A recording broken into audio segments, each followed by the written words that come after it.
Greetings, everyone.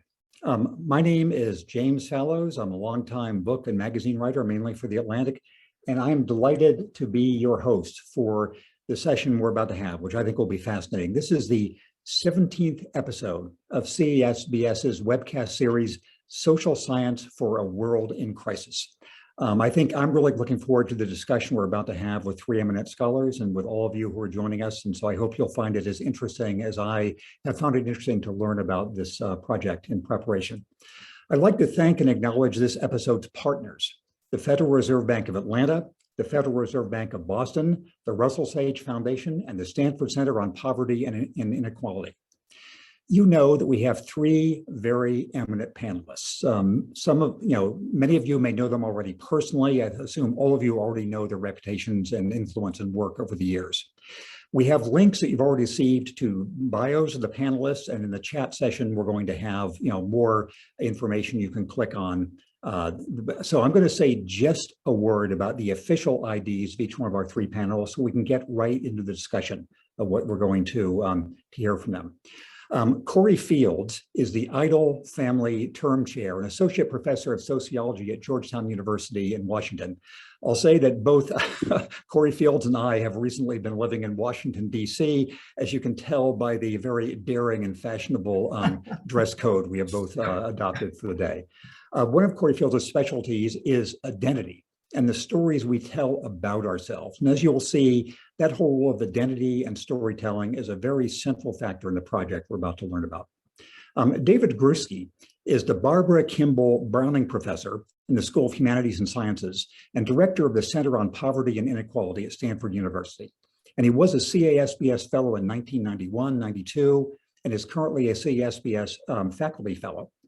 He's, of course, renowned in the field of quantitative studies, which makes his role in this qualitative study so significant and fascinating.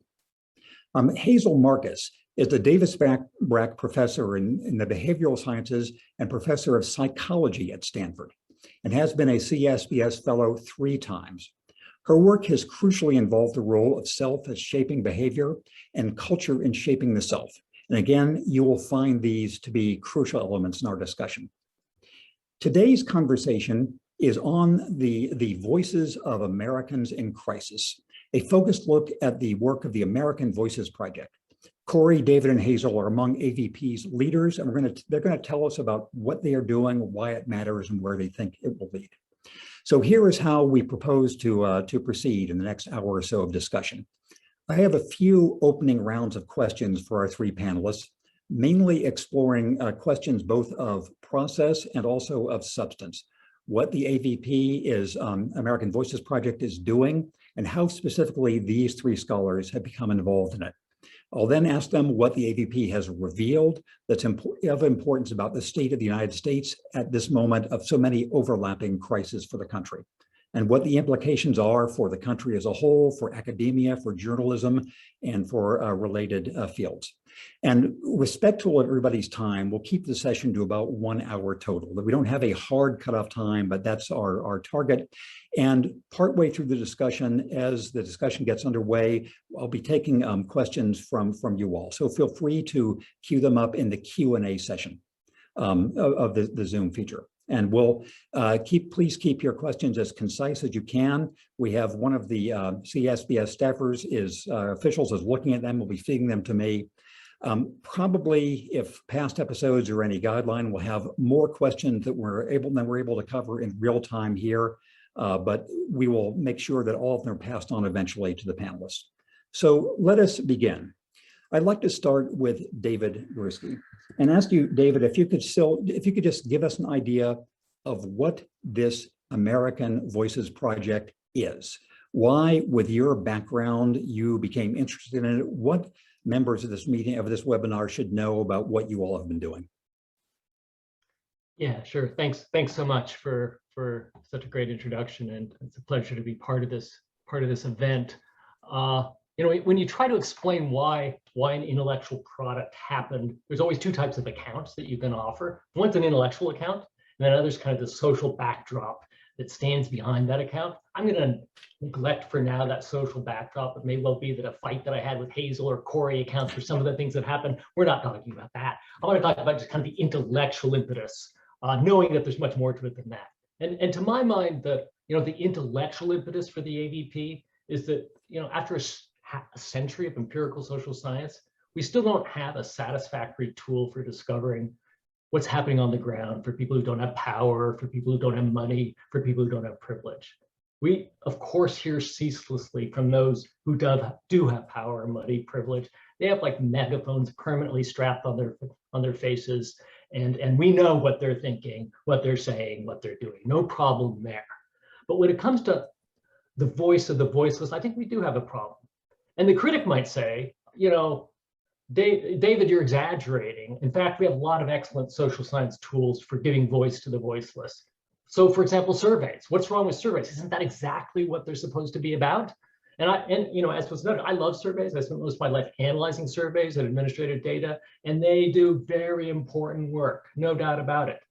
But are they tailored for the task of giving voice to the voiceless? And I'd call that into question. And I think the real kind of crux of the problem is that the questions that are on those surveys, that are on administrative data, were designed by elite social scientists, other administrative elites, and they don't necessarily have the sensibilities of the voiceless in mind. Nor do they have the sensibilities of the voiceless necessarily in mind when they settle on the fourth choice categories into which the answers to those questions will be coded. And so it's not necessarily a method fine-tuned for understanding those who don't have power, privilege, and money. And that's, I think, is part of the reason why we don't have an especially stellar record when it comes to detecting crises early enough. And I would cite, say, the opioid crisis, the rise of populism, as crises that, we should have as social scientists been on top of. And I'm not sure that we got the job done there. So, let me just give you one other line of criticism that might be proffered. Someone might say, David, what about qualitative methods? Isn't that all about giving voice to the voiceless? And here again, huge fan, huge consumer, not producer, but huge consumer of qualitative journalism, of qualitative social science. And there's no doubt that it's immensely powerful and influential. But is it always getting the job done with respect to giving voice to the voiceless? And I have some worries there. Why do I have worries? Two main reasons. The samples upon which most qualitative research rests are not representative. That's worrying. And we do not typically have the capacity to carry out secondary analysis of the data that qualitative scholars or journalists are collecting. And that's the way in which cumulative social science advances. And so we need a new type, I would argue, a new type of open science qualitative work that allows for representative samples, that's based on representative samples, and that allows for secondary analysis. And this approach makes it possible to check each other's hypotheses, to build on each other's work, and to generate a truly cumulative science. And the AVP is a very imperfect, no doubt about it, very imperfect first step toward realizing that objective. Let me ask, thanks very much for that framing of the whole discussion. And before turning to Hazel, I wanted to ask you a follow-up, which actually I'd be grateful to hear both Hazel and Corey expand on, which is, as you know, I come from the world of journalism. And essentially everything I do is what you could call qualitative research. I'm out there interviewing people. How is it that you know that what you're finding out from your studies is either different from or better than what I and my colleagues have been doing for generations? Yeah, well, the first thing I would say there is that you have to bear in mind that kind of the short form qualitative journalism that often appears, in our daily newspapers that we all consume avidly and are immensely important, that's under the pressure of time. And you have to go with a hunch. Yeah, you think you know what the story is. You find a few people who can add color to that story. And then you got to go with it because the time pressure is immense, right? And you do what you got to do, and it's really important. But we don't know whether or not, that's kind of like an existence proof, right? You can get a few people who will say what you think the story might be, but that's not necessarily saying that those people that you get are representative of the larger population to which you want to generalize. And so that would be the crux of the problem with respect to kind of qualitative journalism of the short form variety. Long form is a bit different, and we can talk about that later. Your emphasis on the deadline is, of course, a crucial one. The definition of journalism is the best version of reality you can produce by deadline time, which is different from what you all are carrying out. So Hazel, could you tell us now what brought you to this project and what you would add to David's framing of what you all are trying to do with AVP? Sure. First of all, I would say that, Jim, your long form journalism, I've learned so much about it from you over the years. And so if we could have, if all our forms would be like that, we would be in better shape. But Thank you. Brought me is absolutely what brought me is what the potential of this project. What we have now is 3,500, a representative sample, 3,500 stories from people telling us about their lives. And we just haven't had that kind of resource before. And I'm a social and a cultural psychologist, and my focus in much of my work has been on how people make sense of themselves and their lives, and in particular, the ways in which they make sense of themselves and their lives are patterned by the social groups that they identify with and all their many diverse and intersecting cultural contexts, their region of the country, their SES, their race, ethnicity, gender, what they do for a living. So what I found is that I've used many different methods as a psychologist. I've many experiments, interventions, surveys, but what I found is the qualitative is so important. People often say, you hear that if you really want to understand something, you should follow the money. Well, that's doubtlessly true, but as a social scientist, I think that if you really want to understand behavior and variation in behavior, you got to follow the self. The stories people tell about their lives, what's stressing them out, what they're afraid of, what they hope for, how they're coping, what matters to them. These are the keys to understanding individual motivation and behavior and how individually tailored, custom crafted it is. But also, if you want to see how the culture is changing, and I think, one of the reasons why we're all here is because we know that's happening in so many ways. If you want to understand that, where our society is going, you've got to listen to large groups of people talking about themselves. You're going to see the future, giving them a chance. So I came to this interest myself when really beginning when I was in graduate school at University of Michigan. I was an interviewer as a student for a number of surveys. I was knocking on doors in Detroit. I was asking people questions. Many of the questions were standard survey questions, and they were good ones. I mean, standard survey questions have their place. All things considered, are you satisfied with your life as a whole these days? In the last month, how often have you been stressed? Or give people a statement like, I have a clear sense of direction and purpose in my life, and see whether they agree with it or not. Now, as an interviewer going to the houses that were assigned to me, I was amazed in doing this, first of all, by the diversity of Americans, by the diversity in the ways that people live, but also in their answers to these questions.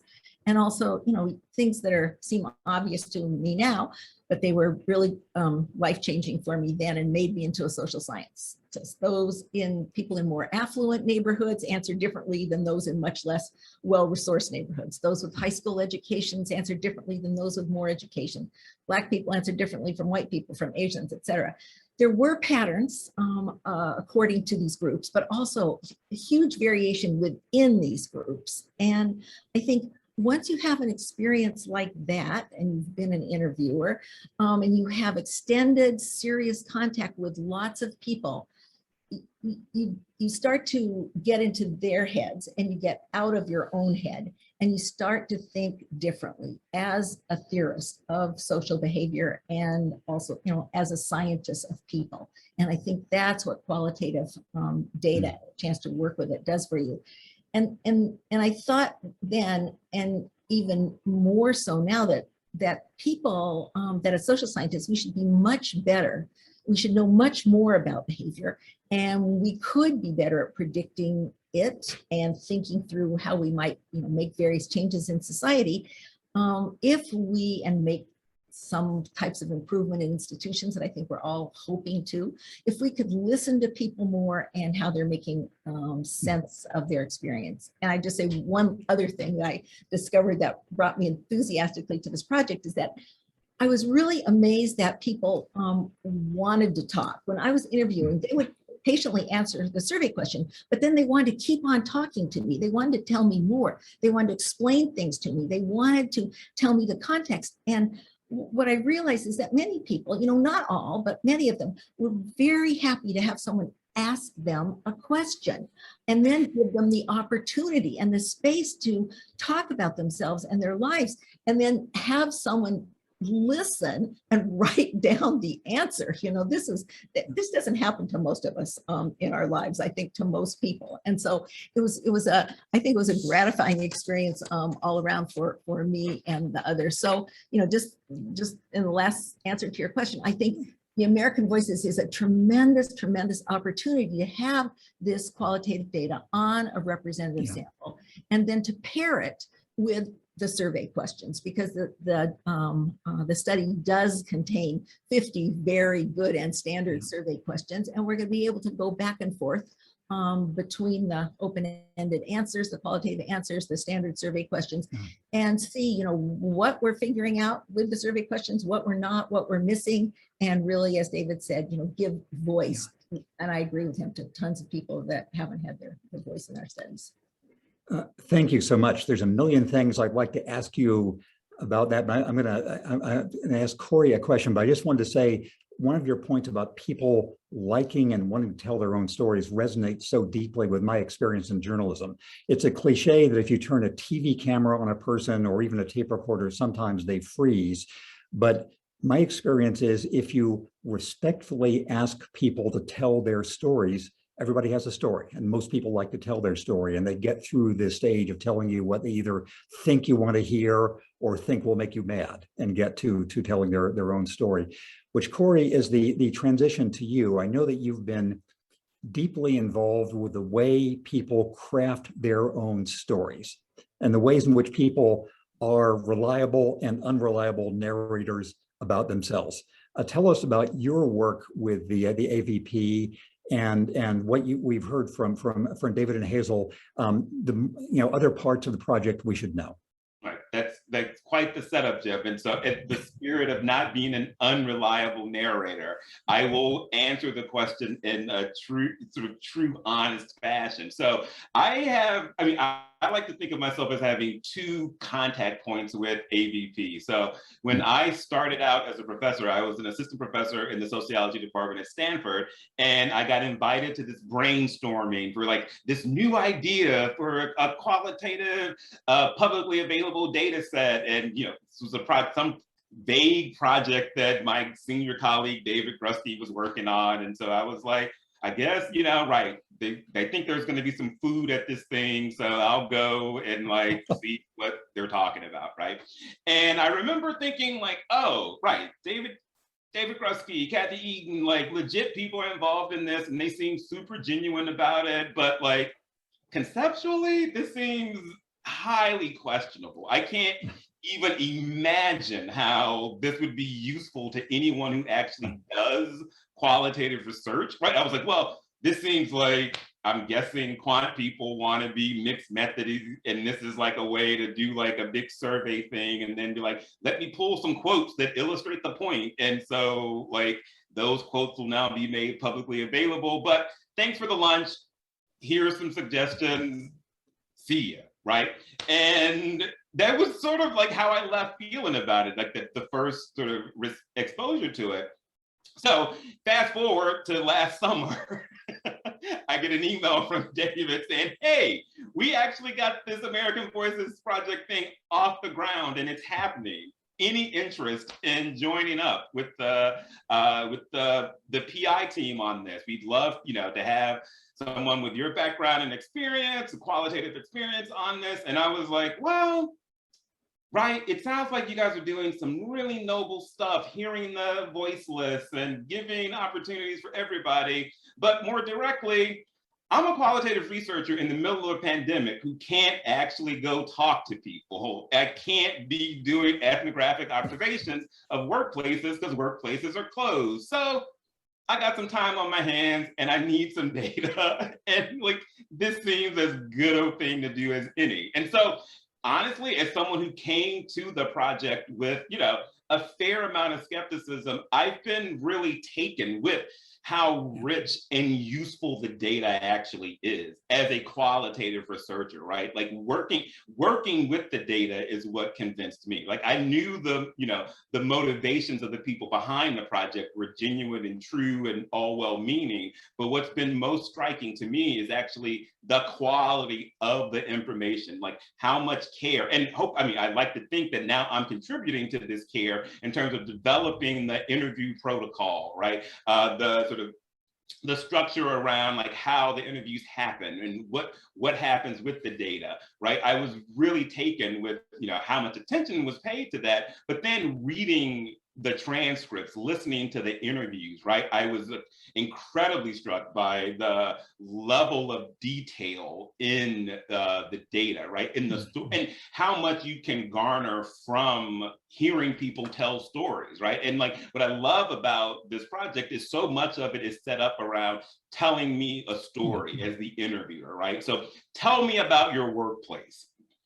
And then that proceeds, to this open-ended conversation, and then it follows up with specific questions about the person's work. But what you find is like, and as someone going through the data, it's like, oh, when it's just saying, tell me about your life, I actually learn a lot about people's experiences with discrimination in a way that like, when they talk about workplace experiences, you hear similar things, but a different kind of take on it. So, I've been, in some ways, I would describe myself as, a convert to what AVP does, right? Like, and what it can do. And I'm, in some ways, as a qualitative researcher, it's working a little bit differently, right? Like sort of when I design my own interview projects, it's sort of like I have a sense of what the project is about, what kind of questions I would ask, and sort of and how I would engage with subjects or whatever.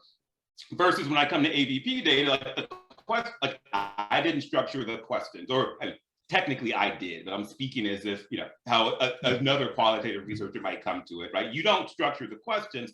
So in terms of like how you approach the project, it's a little bit different, but I actually find it to be, enriching in some ways, right? Like, and it's absolutely been, a formidable experience in terms of like engaging with qualitative data, and like the scale of the data is phenomenal and impressive. I mean, like this is sort of the national representative sample, being able to sort of say, oh, with the confidence of like, I've read interviews about this and I feel really confident saying, this is what's happening with this segment of Americans, because we have a representative sample of this segment and can compare it to a representative sample of people who are different from those people, right? Whereas like when I'm doing my own work, it's like, I think it's, methodologically rigorous and high quality research, but I'm often sort of in a position of where I can say, I can speak to who I spoke to. Right. And I can sort of like intimate what I think that means for everybody else. Right. But when I'm doing AVP work, actually, I feel like there is more of like, this represents what's out there. Right. And like, at least in regards to sort of Americans. So that's, a little bit sort of long-winded and windy, but that's how I came to the project. And, I feel like I've been the better for it. So I'm glad I got past my initial skepticism and, I guess silver lining of the pandemic got me in this. One specific follow-up to ask you, you say that, the richness of the stories has captivated you and revealed so much. Can you give an illustration of a story, a conversation, a self-monologue you heard that helped you see the world a different way? Yeah, I think in some way it's interesting hearing everyone talk about like their experiences of life in the pandemic. So I'm thinking about interviews from last summer, right? Like, and reading those. And what was really striking was like the ways in which, everyone draws on a really similar kind of framing for articulating their experience, right? But the content, so there's sort of a formal way of talking about life in the pandemic that like, I think, linguists would love this data, right? Like you could sort of look at like, there is a way that Americans talk about life in the pandemic, right? But the content that fills that form is so varies so intensely. And there's this interesting dynamic where a surface reading would give a sense of like, oh, everybody's going through the same thing. Like, because what people are saying is like, we're all going through it and life has been crazy. And so like, right, so it's like, oh yeah, everybody's going through it. But once you sort of hear beneath, like, what does going through it mean? Then some people are saying, yeah, it's tough. We're all going through it. Like, I mean, my job has been closed down, so I haven't been making money. And my ex has COVID now, so I can't send my daughter over there because she has asthma. And like, I don't really know what we're going to do about that. And so, but my car broke down too. So we're just trying to figure it out. But like, everybody's going through it, right? Then you read go through 3 more transcripts and someone's like, oh, we're all going through it. It's like so crazy. COVID is just a mess. Like my Netflix queue is a mess because my husband is home now from work and he's watching movies all day. And like the internet is so slow because kids are doing school and I'm doing work. And it's like, right, like the formal structure of how they talk about life right now would give this sort of sense that, right, okay, yeah, everybody's going through it and like shared, collective experience. But hearing, like when you hear sort of like the depth of the stories, right? So, and I think that's what sets AVP apart, because like, I actually think it is meaningful and important that people tell their stories in the same way. Yeah. I also think it's really important to note that the content of those stories are incredibly different, right? And that in some ways it's like people talk about the polarization of America, which is like, I think is very real and meaningful. But my experience of like AVP data and reading the transcript has actually affirmed for me like strong commonalities of experience, right? That manifest in the ways that people talk about things. Like there's just this very sort of like American way of talking about your life that actually crosses a lot of sort of boundaries that we think of as being like super meaningful and important, which isn't to say that they aren't. So, I mean, I guess in some ways that's not speaking about, I mean, not a specific transcript that moved me, but it is something I think that would only emerge having looked at this sort of representative sample of people telling their stories, right? And it's like through sort of seeing that, like, the shared formal structure, but the varying content of like the American story of summer 2020 was, definitely like a striking and impactful experience dealing with the data. Thank you very much. And what you say resonates, at least with me, on so many levels. I can go into later on personally and professionally. But I also wanted to use your comments as a transition to the next round of questions. Again, I'll start with David, which is many of the audience and participant questions have come in, which are excellent, are about methodological and procedural issues, which we'll get to in a minute.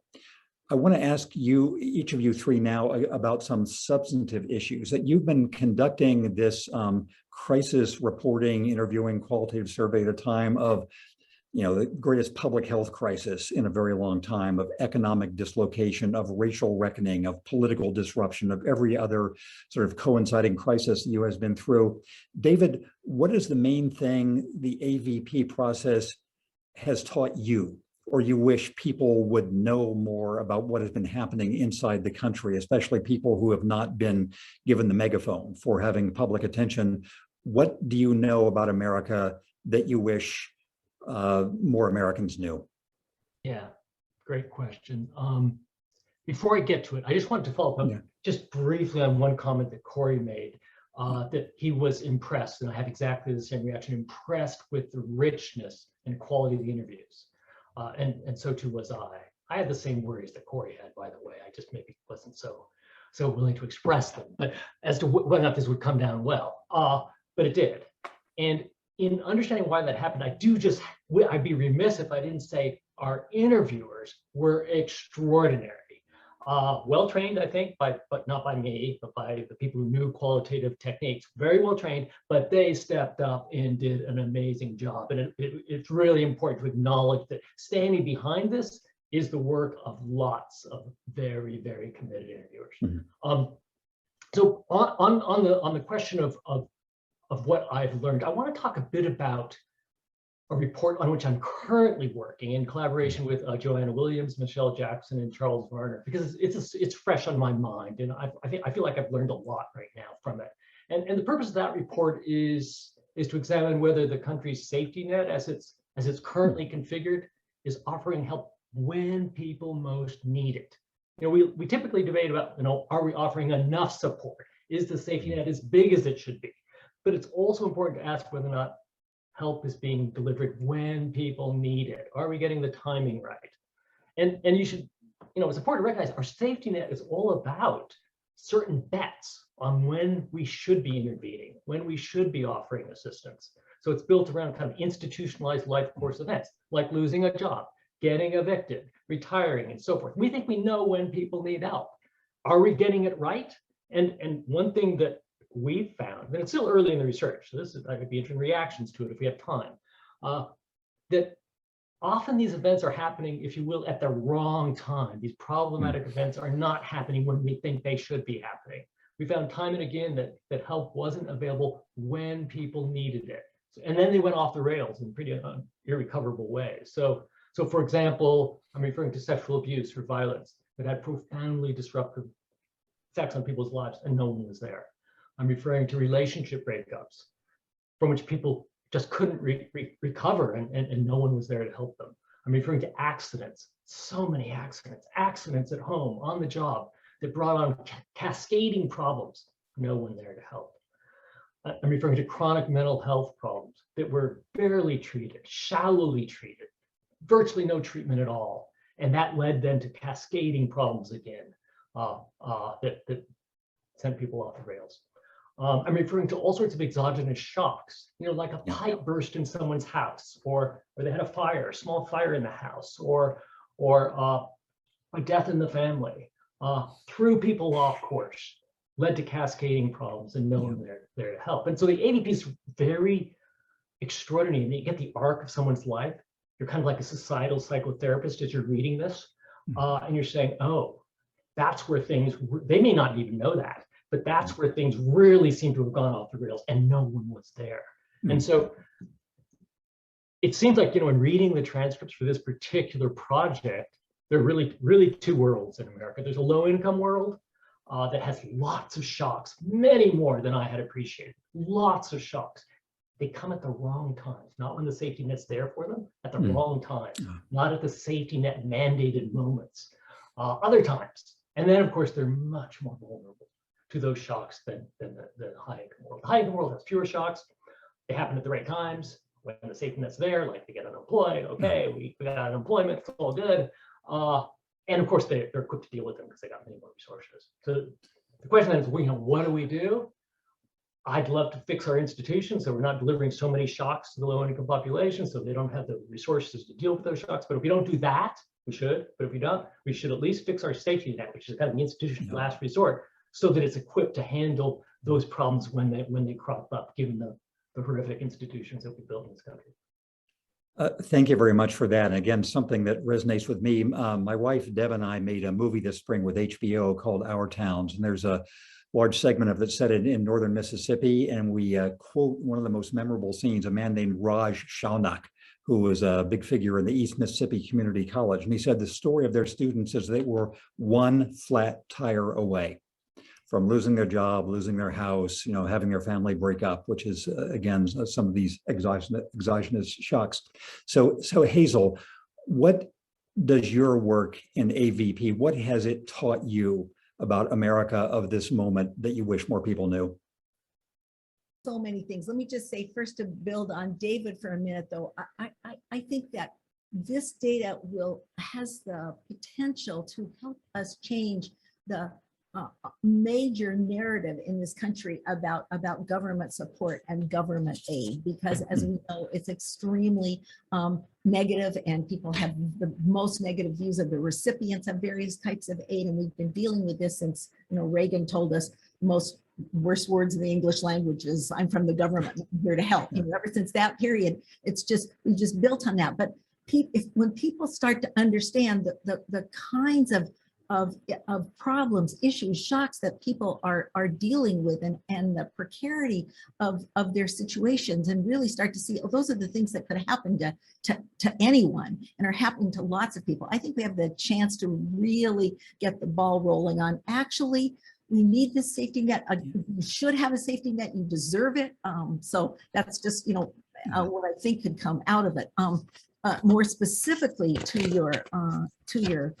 your question, I've been finishing touches on a report on coping and loss during the COVID period. We have such fulsome data on that, and that's a report that I've been preparing with a really good team too. Another social psychologist, Jeff Cohen, an amazing team of postdocs and graduate students, Catherine Thomas, Michael Schwabe, Matt Garcia. I mean, because one thing we have to say is that we do have this very great high quality data, but that means we have a lot of high quality data, and that means it's endless work, but we're doing it. In this report, what we've discovered is that in the early, as people start talking about COVID, and as Corey said, people talk in some similar ways. It was stressful. They were depressed. They didn't quite know, what they were doing, what was going to happen. They were uncertain. But then when you start to look at their full responses, and you see these really sharp differences by education, race, gender. And really you see the two worlds. Some people were barely hanging on. They were doing their best to survive. But many people, the majority of people were, that's, I would say, characterizes the majority of people. They were hanging on, they were in there. But there was a good proportion of people who were actually thriving during COVID. And so it was this contrast that was so, I think, apparent and so shocking for us. Some of the people we interviewed, they were describing, major life chaos, sickness, death, financial insecurity, lots of mental health stuff. Other people were, they were stressed out and depressed too, but why? Because they had cramped workspaces and their kids were coming into their Zoom and the kids were there all the time. And where were those teachers? And they either had too little time for themselves, there was no place, or else some people talked about having too much time to themselves. But these were two different camps of problems, and those contrasts were really stinging. And I think we saw that Black and Latinx people were disproportionately likely to experience a COVID illness or a death in the family. They had a much greater and growing fear of contracting COVID. And these impacts, of course, reflect the pre-existing structural inequalities in the lives of people with fewer resources. The job losses there were, of course, concentrated among people that don't have college education. And also we did see what has been reported in the press as called a she session. We saw the women talking about having to give up their jobs, not being able to continue to work with daycare. And I think, and then when we saw the end of the benefits that came from the CARES Act, and then the fresh round of layoffs that started, we saw many more troubles. In contrast, you had the people with the college degrees, the stable jobs. They were able to, figure out how to live in the pandemic. And actually what we saw is that many people reported it was a kind of idyllic time for them. They got to pay attention to their health. They got to cook with their partners and their families. They got to go to therapy. They got to try new sorts of things, to read novels, to think, to have time. It was shockingly different. But I think that was important to know, because as we start to see why a lot of people don't want to go back to work or not to the jobs, you see what it is. They found that life could be different, and it's possible. And how could they figure that out? But once again, that was very, very patterned by economic positioning, and that I think you could know from the survey data that they were different a little bit in their levels of satisfaction and how depressed they felt, but you wouldn't know the details. That is so interesting and so rich in understanding the chaos we are living through. And I'll just have one other personal word before turning the same question to Corey. And then we have many fascinating questions from our audience. So the two worlds you're speaking of that all are getting through COVID, but with different, very different gettings through. As it happens, my extended family, one branch of my cousins is the kind of people who were having Zoom sessions and were thinking about their life. The other branch of my family, cousins, are non-college people. And so in the first branch, many of them are sort of reconsidering their life. In the other branch, several of them died, just because they were, in the vulnerable, non-educated part of the American population. So I've seen just in the nexus that is me, some of the contrast you were describing.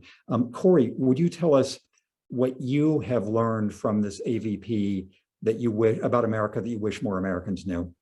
Yeah, so I mean, I certainly would echo everything that David and Hazel both talked about, right? Like I've seen that in terms of the work that I've been doing on the reports I've been working on, which have been focused on sort of like sort of communities of color and the sort of the responses that to sort of what's been happening over the past year. And so, in a lot of ways, there's like certainly a similar narrative, right? And I think, this idea of,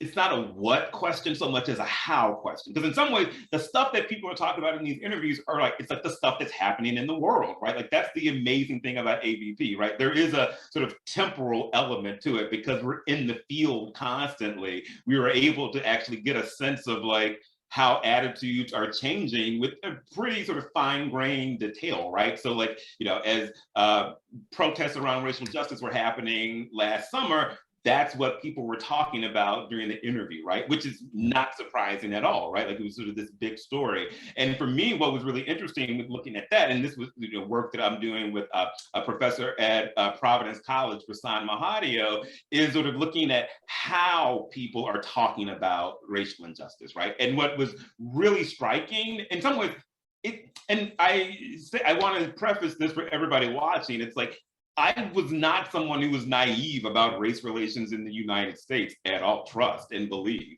But even for someone as savvy about it and somewhat cynical about it, like it was striking to see the extent to which there are two fundamentally different conversations happening, right? Like, so for white people in the AVP sample, the conversation exists on what I call the sort of continuum of denial, right? It's like, is racial injustice a thing, or is this just sort of lefty bullshit that's not happening? And like, people sort of place along that continuum. But the question is like, is this happening? And the response to it is like, conversation is what we need, right? And so like having this conversation feels like a meaningful sort of action and engagement with the issue, right? Talking about it, right, is important. And people, sort of will report like, oh, I had to have a bunch of rough conversations with my relatives around George Floyd and like, oh,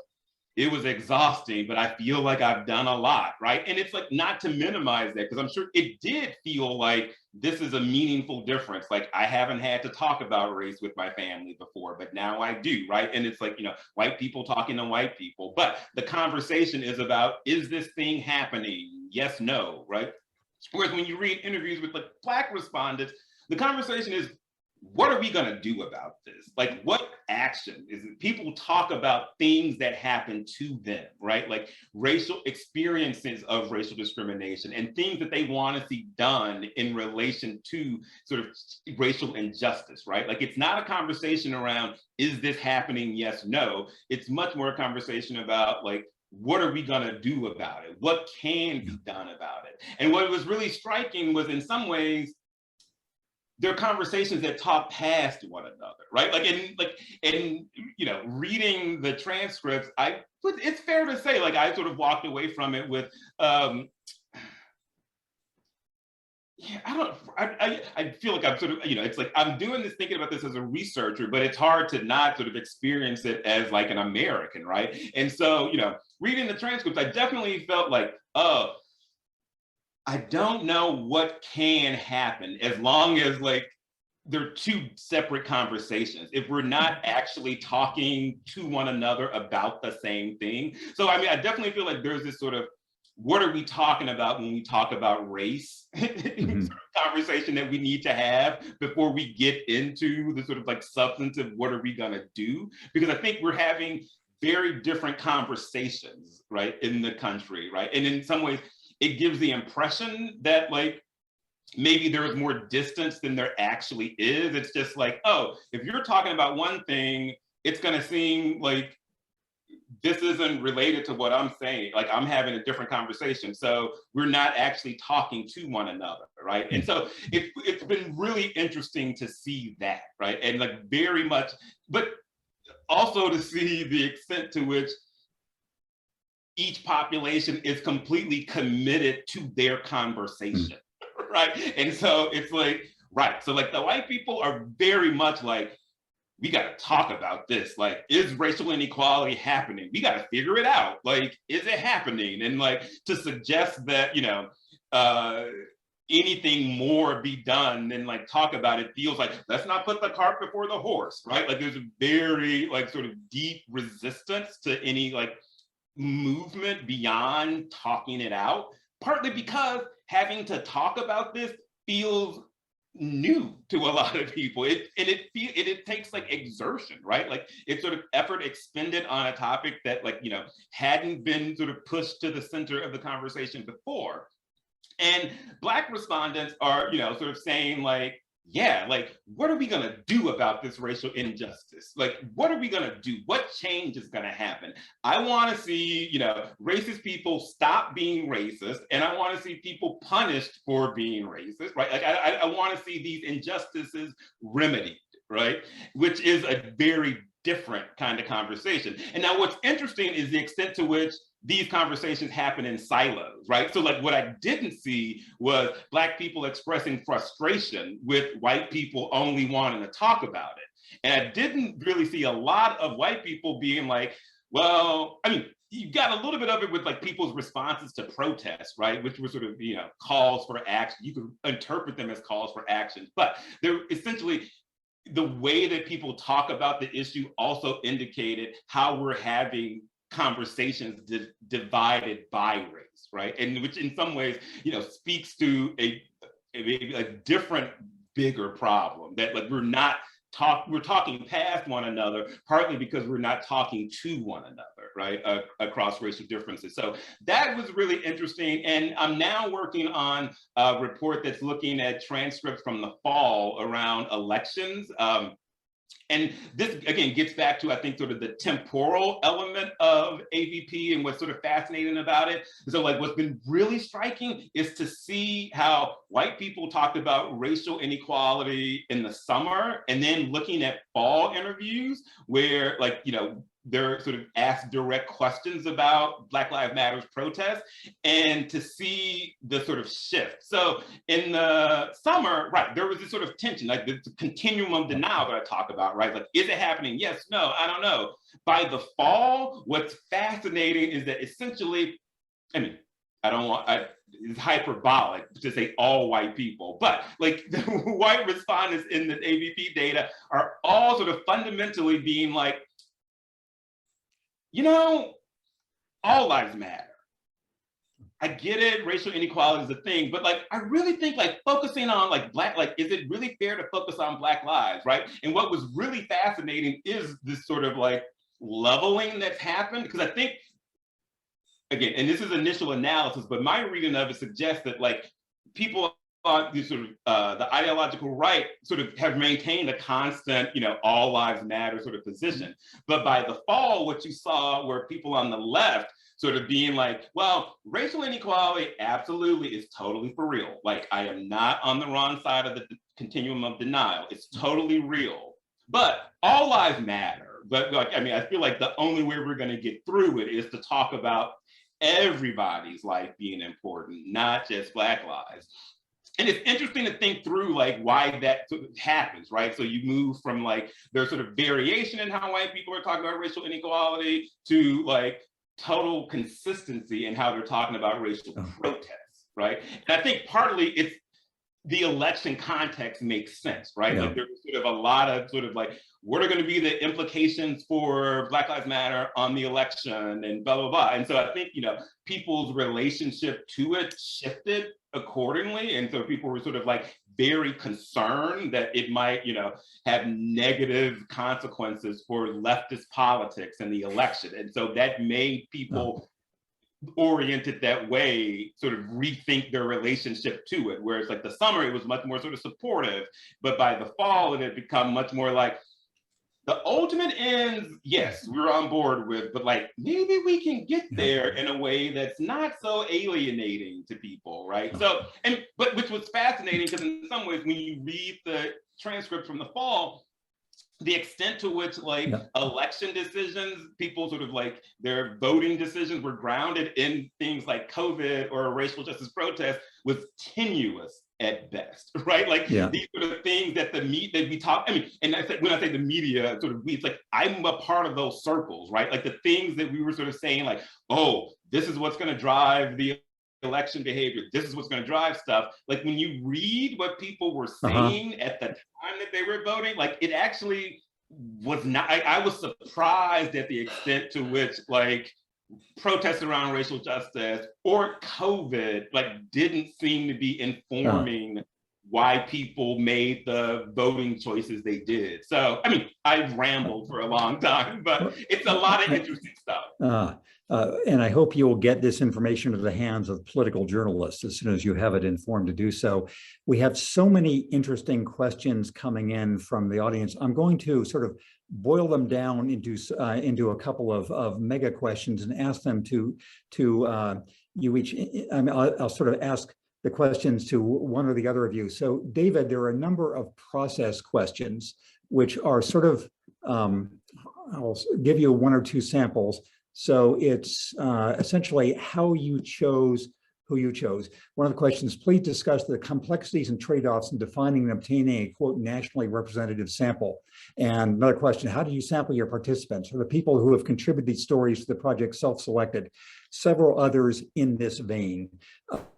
What's your methodological answer? And you'll be speaking for your three colleagues here on how you could do a sample of this kind of qualitative information. Yeah, it's a great question. The basic structure was to start with a list of all census tracts, census block groups more specifically, across the United States, then draw a representative number of those. And then within those block groups, draw a representative sample of households. So then we had our list of people we wanted to, or households we wanted to contact. In the pre-pandemic period, we had people knocking on their doors. When the pandemic hit, we of course had to withdraw interviewers quickly. And then we reverted to a remote interviewing design where we sent mailers to those same addresses that had already been selected, and then carried out the interviews through the telephone. Now I should say that method of drawing a sample is incomplete. We also had a homeless subsample because they're not going to be showing up on lists of addresses, right? And it's really important to talk to the homeless population. That has been suspended until we can resume face-to-face because there's no other way to really do that. The same problem holds with our Native Nation sample, in which it's difficult to carry that out through the telephone. And so that's suspended until we can resume face-to-face. Yeah. Great, thank you. So Hazel, there's a number of questions. I'll give you an overview of them that I'd be grateful if you could address. They're about the interview process. It seems that with open-ended questions, the interview and interviewer play an important role. Should I be concerned about an interview effect? Do interviewers go through some sort of standardized training and minimize this? A related question, can you share anything about the experiences of the interviewers? What does it feel like to be in the field? What does it do to someone to hear these stories? A related question, have there been any adverse or unintended effects on participants and/or interviewers? Given the potentially vulnerable nature of this work, what ethical considerations have been taken with regard to this? So the whole interviewer process, tell us how we should think about that. Well, that's a great set of questions, and that could be the source of another webinar about doing this. I think David already made mention we had intensive training of the interviewers, to bring them into how to interview, how to wait, when to respond. They practiced before they went out. So we really worked hard on that, because as the questionnaires are asking, that makes all the difference in the world. And it was hard for some people, beginning interviewers. A lot of students who start, they want to engage in conversation more than we want them to. They want to smile too much. They want to, be reinforcing. So we had to get them to be positive but neutral, just to get the answers out. So that's really one of the real advantages is the training that was given to the interviewers. I would say the effects on the interviewers are much like I reported my own at the beginning. It changes your life to listen to the diversity of these stories and to listen to what a diverse nation in our experiences we are. And you don't get over that. You can't feel the same about generalizations that you read on a daily basis about people and various groups of people, because you know about these lives and you care about these lives in a way that I think it doesn't happen if you don't get this kind of training. So I think good effects on the interviewers. When we first started, some of our interviewers were wondering if we were doing enough on race and probing race, and because we're about inequality, and so they pushed back on us. We had endless meetings and talk about this, and if we wanted to give voice to the powerless, were we really doing this? We're the power people saying these are the questions, and shouldn't the people themselves have a voice in the question? So that's an ongoing dialogue that's going to improve this work in the future. I think we made good strides in that direction. And as far as bad effects on the respondents, the participants themselves, we haven't heard of any of that yet. So that remains to be seen. We do have an experiment embedded within the study in which we gave some of our respondents a chance to think about what matters to them in their lives, what their values are at the end of the study, and other people we had them talk about transportation in their city. And then we are looking at how that different, whether or not they got to be affirmed, which is, the whole questionnaire is quite affirming to people. As we talked about, you get to tell your story, but whether that additional affirmation actually will make a difference in terms of when we contact them, will they contact us back? And then we're following them out on various behaviors, because we raise a lot of things about looking for jobs and changing jobs, and looking for various kinds of services and unemployment issues. So I won't go on about that study, but we have that built in there, and we will be able to answer the very good question that the questioners are asking about impacts on respondents. That certainly matters.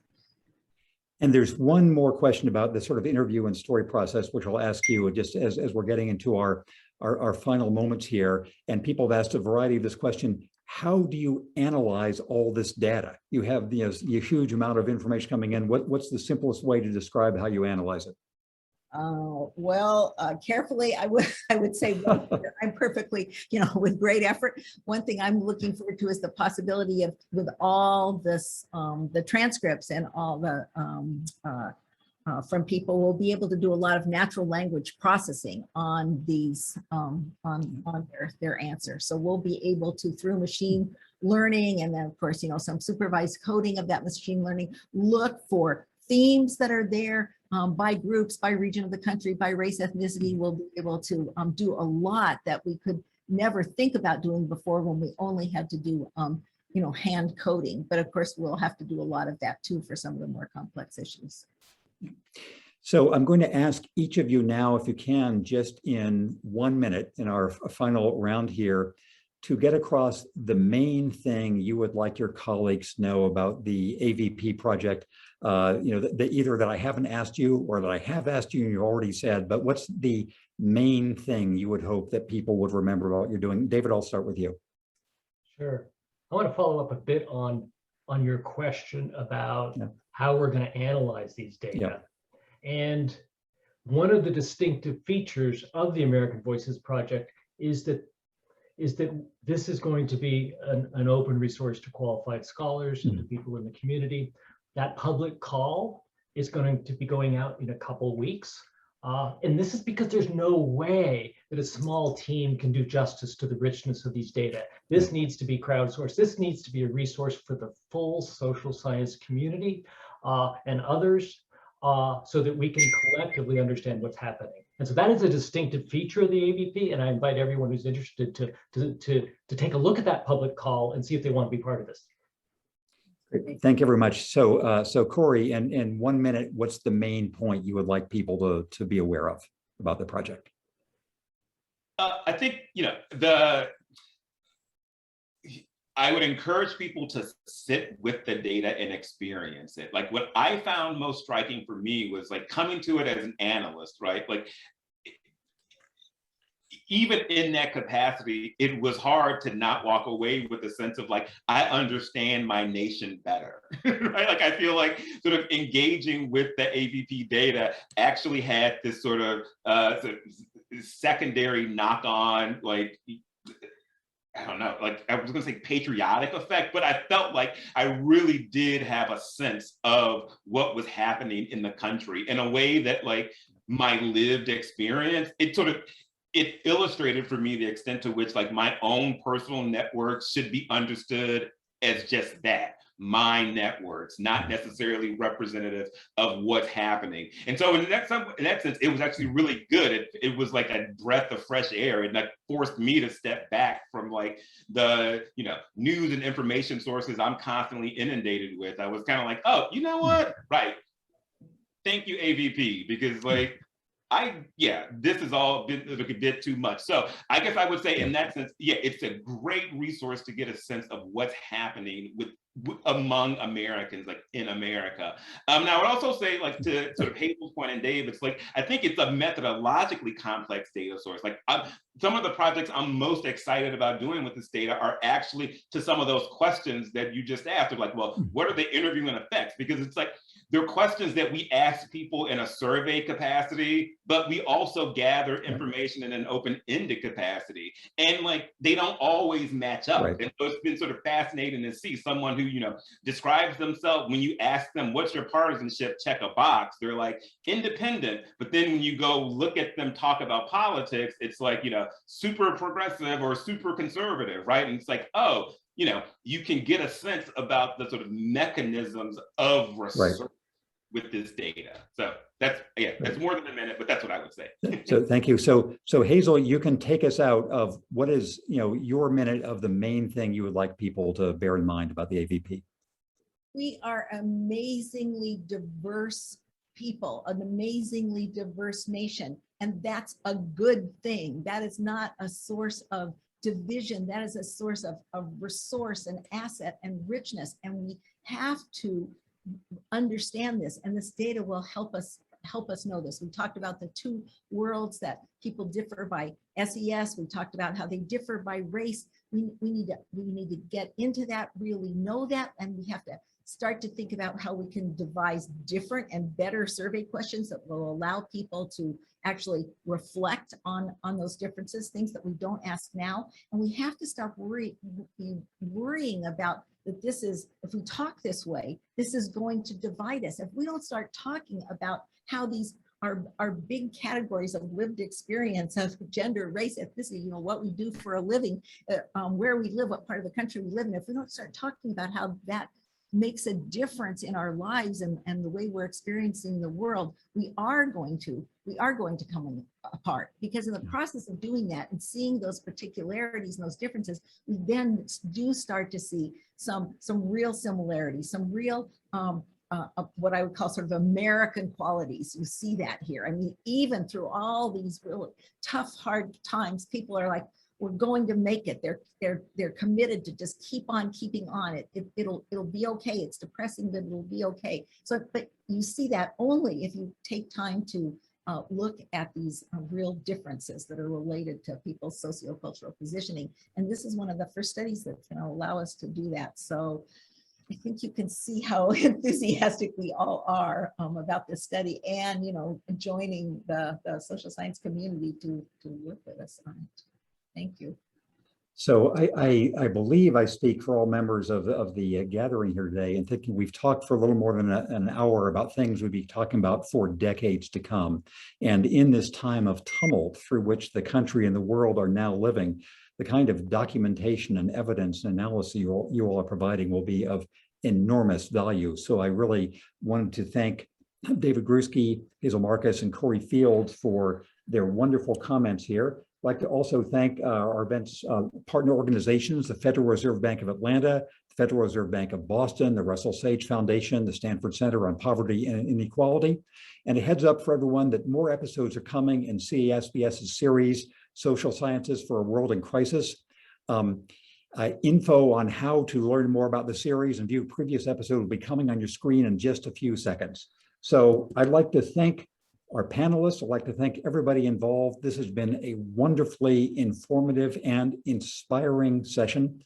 So from my undisclosed location on the East Coast right now, I send my greetings, thanks, and just a deep appreciation to our panelists for the work they're doing. And I, as a citizen and as a journalist, hope to learn much more from what you've done. Thanks. Thank you, everybody, so much. Thank you.